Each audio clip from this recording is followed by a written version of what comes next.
السلام عليكم الحباب، كنتمنى تكونوا بخير وعلى خير ونلقاكم هذا الفيديو ان شاء الله في اتم الصحه والعافيه.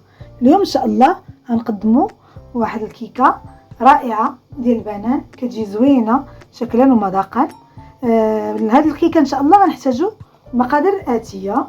عندنا واحد نصف كاس ديال الزيت، نصف كاس ديال سنيده او سكر حبيبات، 3 بيضات، نصف كاس حليب، دقيق حسب الخليط، واحد الفاني، وعندنا 2 خمارات، 2 اكياس ديال خميره البيكنج باودر.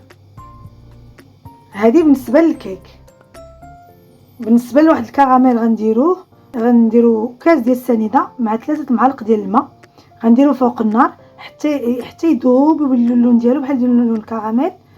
وعندنا واحد 3 الموزات هما اللي غيجيو فوق الكراميل باش نديرو فوقهم الكيك.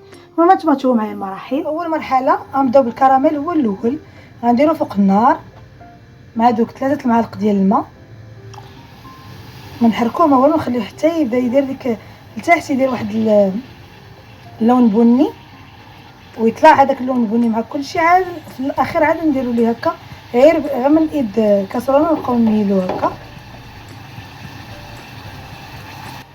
دائما على نار مهيله حتى يولي اللون بني في القاع ديالو.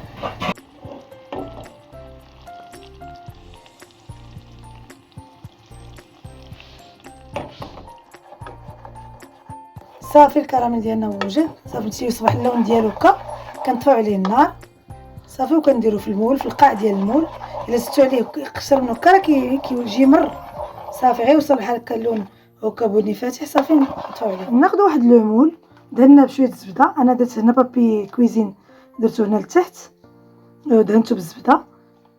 سينو عندكم ديال الزاج ولا هذا عادي تدهنوه بالزبده باش ما يلصقش معنا الكراميل.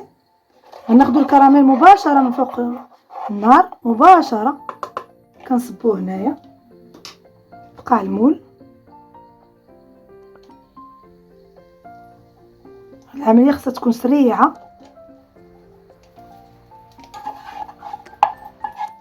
حيت دغيا كيقصح معانا، دغيا نميلو دغيا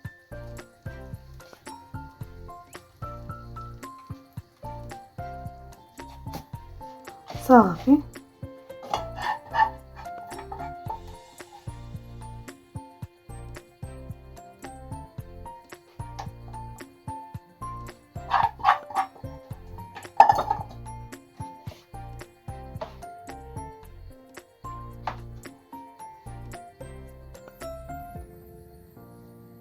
صافي ناخذ الطريفات ديال البنان قطعته هكا دي غونديل دويورات، غادي نستفهم في القاع. كنديروا هاد العمليه عاد ندوزو للكيك.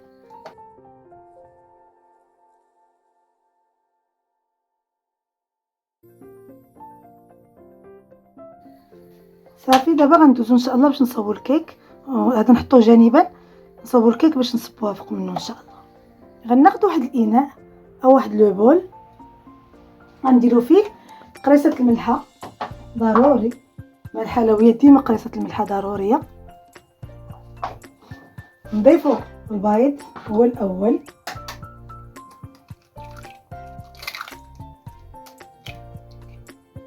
نضيفو السنيده، سكر فانيلا، نطربو شويه حتى تجانس العناصر.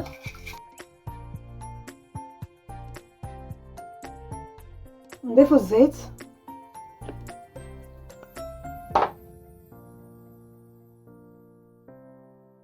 حليب، صافي. دابا نبداو نضيفو في الدقيق والخمارات حسب خليط الكيك.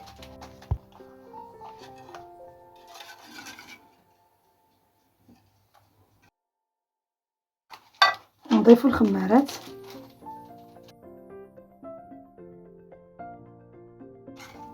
نبقاو نضيفو في الدقيق حتى تولي لنا خليط الكيك كما العاده، يدير لينا العدد 8 كي كنقول ديما.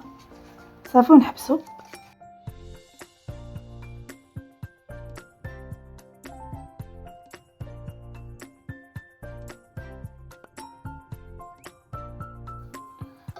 صافي دخلنا في هاد الدقيق،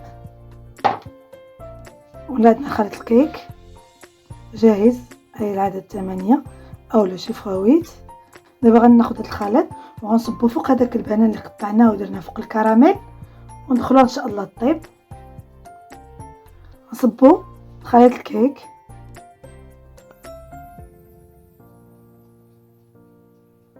فوق البنان والكراميل،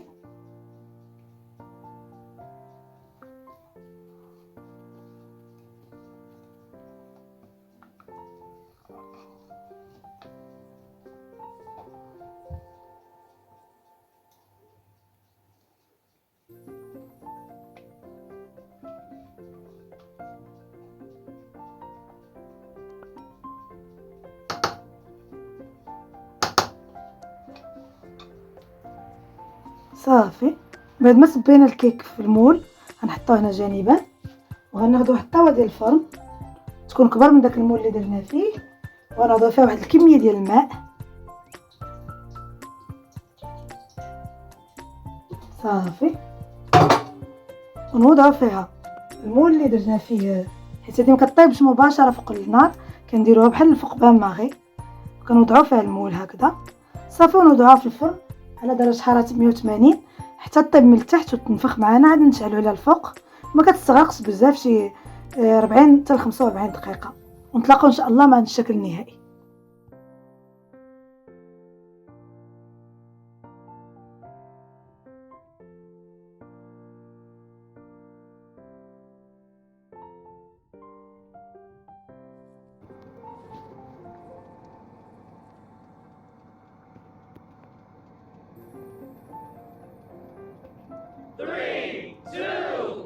طابت معنا الكيكه ديال البنان، حطيناها في واحد الطبسيل، خدنا المول وقلبناها فيه وحيدنا داك البابي كويزين حيدناه من الفوق، وكتجي على هذا الشكل، كتجي مزينه راسها وكتجي شاربه داك السيرو ديال الكراميل كيهبط، ما تحتاجوش تسقيوها، كيجي هابط في الكيك، زوينه كتجي سارده.